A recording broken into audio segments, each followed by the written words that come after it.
Well, hello, Morgan Hancock, and thank you so much for joining us. We do appreciate it. And I have to tell you, we are so excited to have the unveiling night and then the exhibit of Barrels of Heart here at the Fraser. So this started as the project, but it really started under the bigger umbrella of a nonprofit that you started. So let's talk about that because that's Bourbon with Heart. And then Barrels of Heart is the project that we're doing. So tell us about the nonprofit, the bigger picture. Yes, and you're exactly right. This is Bourbon with Heart presents Barrels of Heart exhibit. So Bourbon with Heart was created as a way, well, one, to combine two of my favorite things about Kentucky. It's bourbon and it's artists. And, the whole world already knows Kentucky as the leader of the bourbon industry. But what we're much lesser known for here in Kentucky is our rich and vibrant arts culture. And so this is kind of a way to use that existing popularity and influence of bourbon to bring the awareness, raise funds, educate people on the rich and thriving arts culture we have here in Kentucky. So this is the inaugural event, and what you ended up doing is, I guess, artists were selected to do these barrels. It came down to 20 artists who were selected, but from what I understand, you had a whole lot more who applied, correct? Yeah, the artist call ran for a little over 2 weeks, and I had over 150 submissions of insanely talented artists from all over Kentucky. One of the requirements were they had to be from Kentucky. And even today, I'm having artist submissions pouring in. Next year, can I do it next year? So I'm probably up to well over 200 artists right now. But yes, we could only pick 20 for this exhibit. And it wasn't easy at all because there were so many great options. But one of the things that were really important to us for this exhibit were that we had artists from all different walks of life. We want everyone to, maybe see a piece of themselves in this exhibit, whether it's through the art or through the artist. So one of the things we really, besides just being talented, which was also another requirement, we wanted people that were just very different.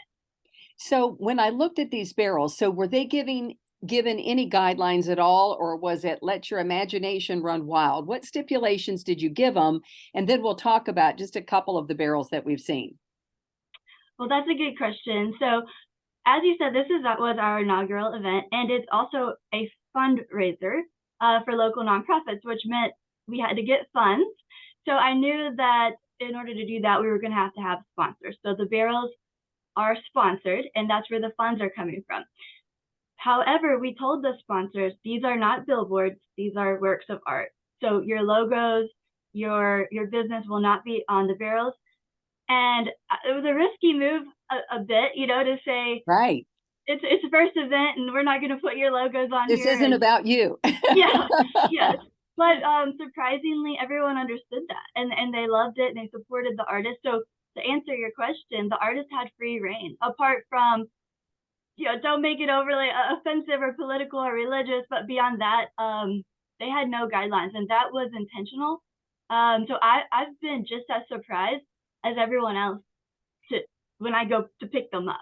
Right. They're absolutely gorgeous. Give us one that I mean, I know they're all, it's like picking your favorite child, but, is there one that you can say, I mean, I've seen everything that have bourbon representation. They have places in Kentucky. They have people of Kentucky. They have themes. I mean, it really runs the gamut.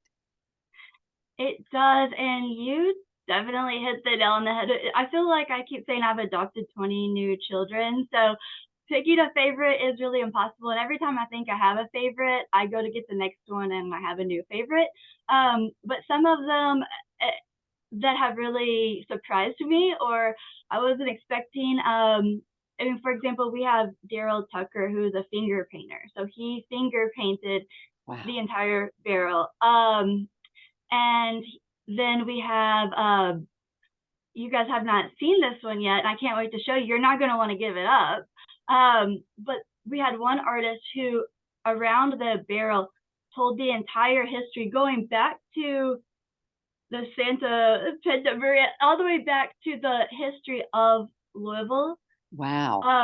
And all the way up to modern day. And it's in chronological order and wraps around the barrel. And just the research alone is mind blowing, let alone to then be able to draw that. And she didn't Right. just paint it.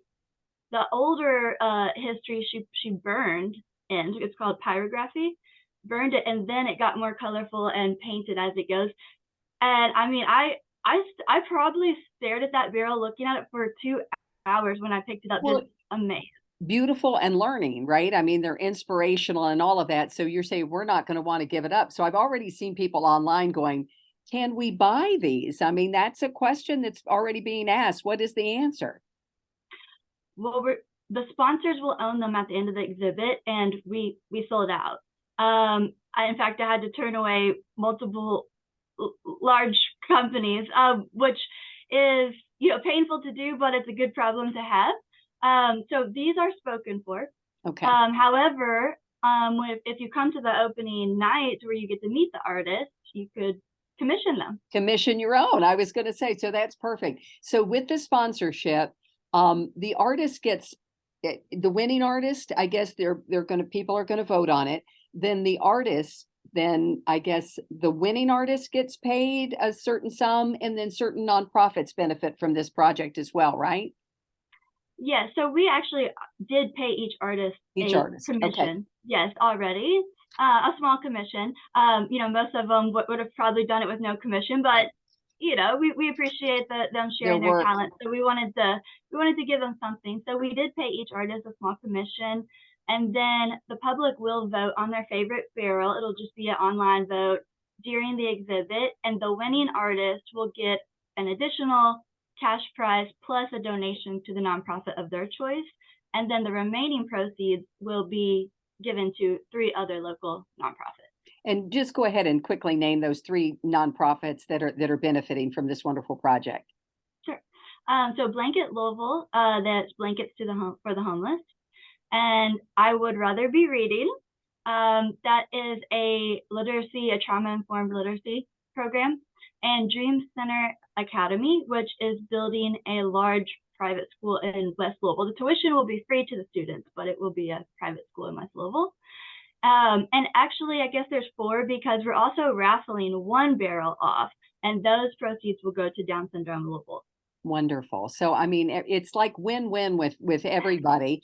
And I don't know, you when I saw this, it reminded me the synergy around it a little bit. And I don't know if it's a fair comparison or not. And you tell me if it isn't, of the Gallapalooza, a little bit of that kind of excitement when that came. Was that in mind at all or no? I don't know. Yeah, absolutely. In fact, I at first had considered calling it Barrelpalooza. Ah, okay. But there were some trademark problems with that, so I didn't go that route. But yeah, I was certainly inspired by that, and in fact, it came about from walking through downtown Louisville, and I noticed a trash can, and I just thought to myself, why can't trash cans be more aesthetically pleasing if they got to be there anyway?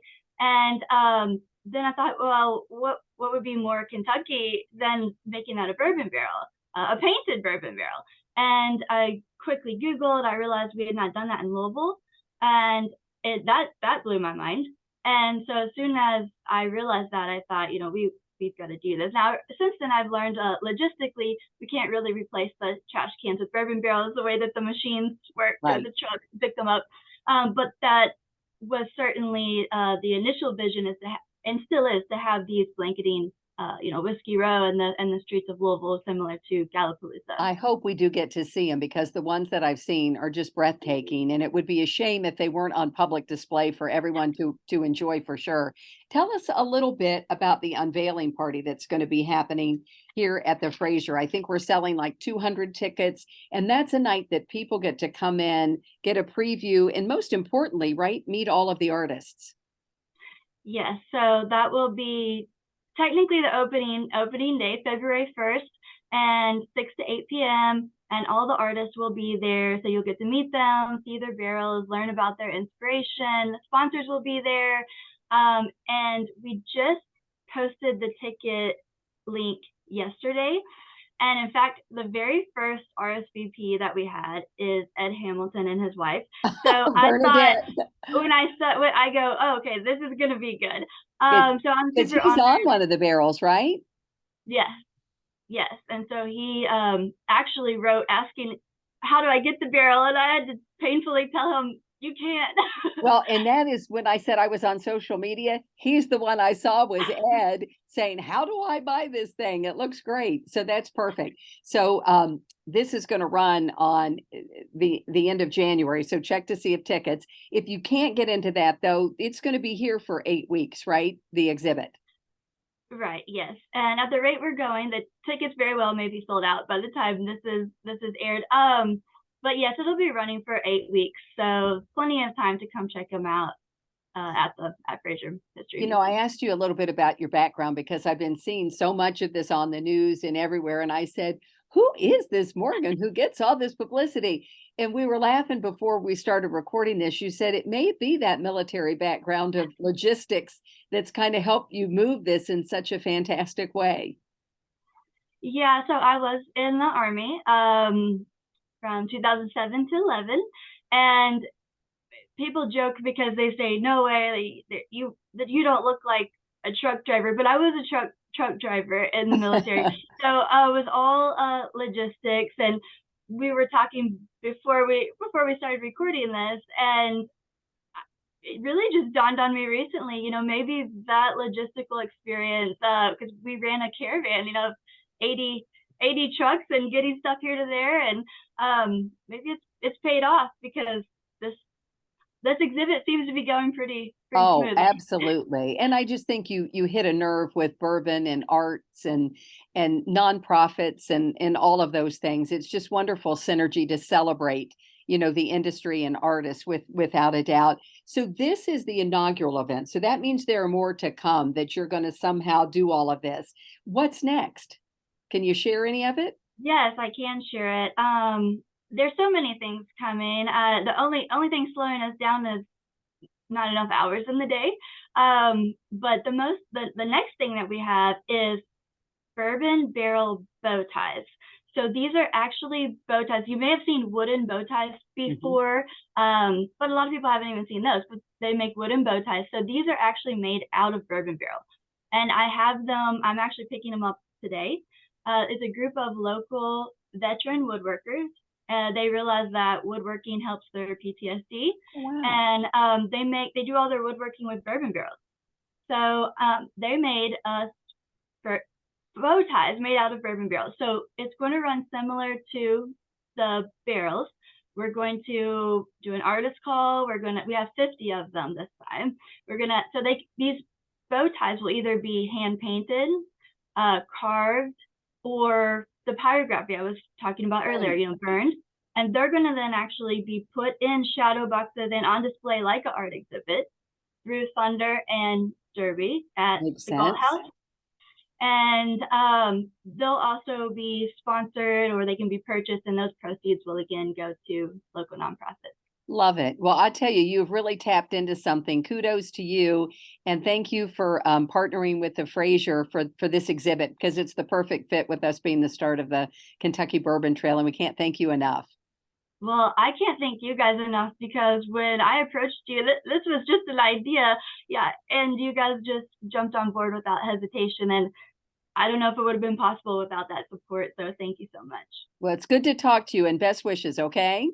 Thank you.